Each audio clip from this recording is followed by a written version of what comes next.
Welcome to the Verdin Sports Show. I'm your host, Jacob Verdin. Today we're going to do a quick recap of what has happened so far for LSU in the transfer portal, as well as what to expect for National Signing Day here approaching rapidly. Next week on the 20th, I believe you're going to see plenty of Louisiana talent stay home and return to Baton Rouge. Also, you could see some other, surprises in the transfer portal. Maybe some depth issues, maybe some question marks get answered here for LSU moving in the next season. But without further ado, let's talk about who left so far. A lot of news has broken throughout the past week. Several Tigers have, departed and entered the transfer portal to try to find a new home. Out of those Tigers, Sage Ryan, Marlon Martinez, Quincy Wiggins, Jackson McGowan, LaTerrence Welch, Armani Goodwin, Trey Bradford, Bryce Langston, and quarterbacks George Hamsley and Tavion Folt. Now, whenever you look at this sheet, nothing really jumps off to you besides the loss of DBs. Some running back depth here got trimmed.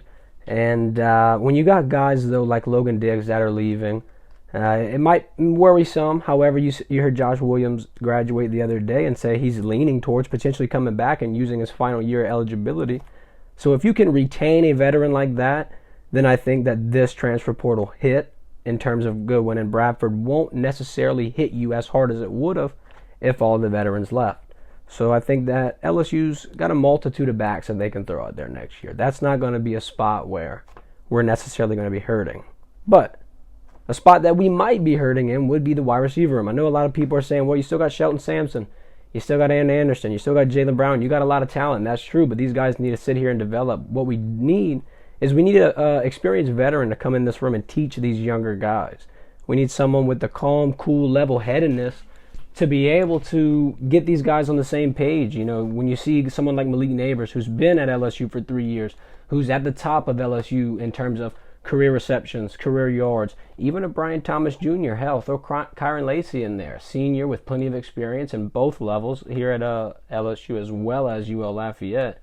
You need somebody like that. With those three departing, you're going to have to kind of fill in, get a veteran, get someone Cortez Hankton can put some pressure on, and allow him to help teach these younger guys. So next year, when it is their turn to be wide receiver one, when they do have that sophomore, junior year of experience, they're going to be able to hit the ground running and turn into the next generation of wide receiver U that we've all been accustomed to seeing.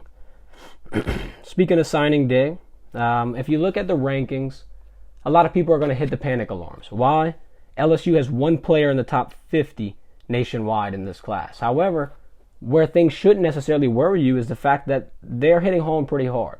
Louisiana recruiting, out of the top 10, LSU is going to take home 8 in terms of verbal commitments here ahead of National Signing Day. Out of those 10, out of the top 10 in Louisiana, Deshaun McBride, Tre'Davious Green, Kylan Billiot, Tyler Singleton, Michael Turner, Juwan Johnson, Kalash Cobbins, and Joel Rogers are all going to return home. Out of these names, some things that stick out to me: Tre'Davious Green, huge tight end, over 6'6", over 225 pounds. Pair him with Mason Taylor, pair him with Pimpton. You're going to have some trouble on the defensive side if you're trying to scheme for that. Now, like we said, you get a lot of backs returning.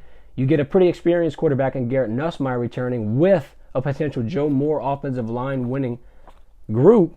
You would be able to almost hit the ground running like you never even lost any major pieces.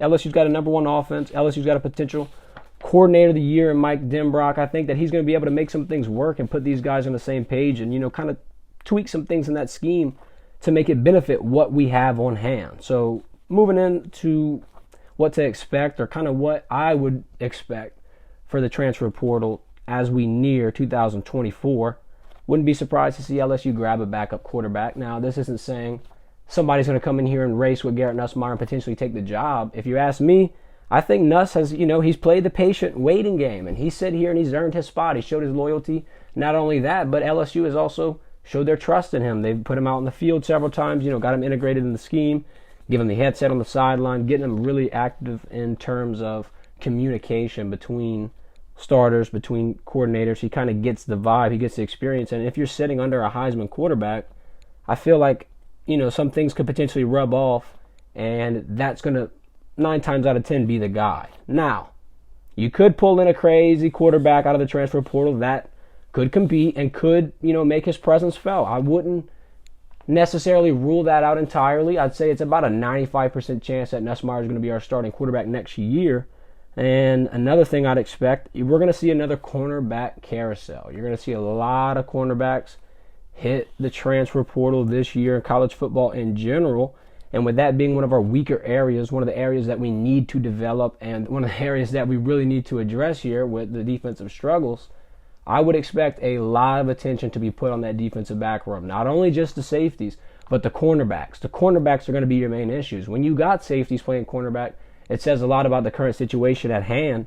And I think, it's not great that we're going to hit the transfer portal for these corners. Of course, you want to sit here and develop them at LSU through a recruiting cycle. But when you're only in year 3 and you don't have that full 4-year span, you're going to have to try to make something happen. Another thing, like we said, that wide receiver room, yeah, they're experienced. Yeah, we got some depth, but they're young. We're going to need to make sure that we get a veteran with some experience in that room just to help guide them. You don't need anybody crazy. You don't need to go sit here and pluck a former 5-star. Now, while that would be great, I just think that some guidance in this room, similar to what a Kyron Lacey, Brian Thomas Jr., or Malik Neighbors can give you, would go a long way with this offense kind of easing into a new quarterback and a little bit of a new situation next season. But going for the future coverage, stay tuned. We got a lot of things coming on Monday. We're going to go Christmas shopping with LSU football.